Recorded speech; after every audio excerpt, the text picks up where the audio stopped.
What makes music really come alive is change over time. With modulation, we can add this layer of life and movement to our sounds, which I'll walk you through in this video. Modulation exists inside clips. If I double-click the clip in the clip view, I can show the envelopes box, and here I can draw curves for either automation or modulation. Automation is changing the absolute value of a parameter, whereas modulation is scaling that value relatively to where it was set. If I click the panorama parameter of track 1, I can see in the chooser now that the mixer and track panorama has been selected. Now I can draw in a modulation curve to make the panorama change towards the right, then to the left, and back to the center. Let's hear how it sounds.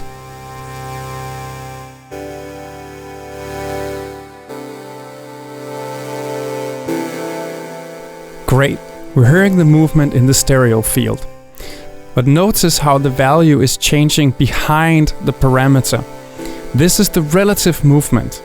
And if I move the absolute value of the parameter towards the left, you can see that we get a different behavior. This is the key difference between automation and modulation. Great, let's clear this envelope and move over and make some modulation to the filter frequency of our chord sound. If I right-click the parameter, I can choose Show Modulation and go directly into drawing curves. Let's insert a predefined shape, scale it, and duplicate it over the whole 4 bars. Notice how the value is being modulated on the filter frequency, and if I change the absolute value, the modulation movement continues. Excellent. Let's copy over this envelope and paste it on the timbre parameter of my arpeggiator.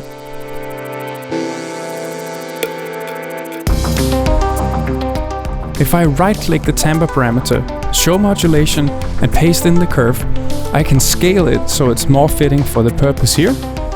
Let me remove some unneeded breakpoints, and let's add a bit more variation to this curve to keep it interesting. Nice. Okay, adjusting the timbre parameter so it's fitting, and then a few more tweaks to the curve.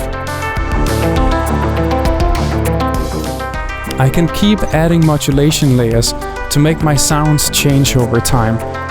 Let's listen to a scene with even more modulation added to it. When working with multiple layers of modulation or automation, we can get a nice overview if we go to the chooser and activate Only Show Adjusted Envelopes. In this clip, I have automation for the timbre parameter and the arpeggiator rate parameter. On this last scene, my arpeggiator clip contains modulation on 3 parameters: the timbre parameter and the filter frequency parameter and the arpeggiator rate. On the chords, I have modulation on the filter frequency and the time wobble. Notice how it's the relative value changing and not the absolute value, which it would be if it was automation. Now you know how to work with modulation in Session View, so enjoy adding even more life and movement to your sounds.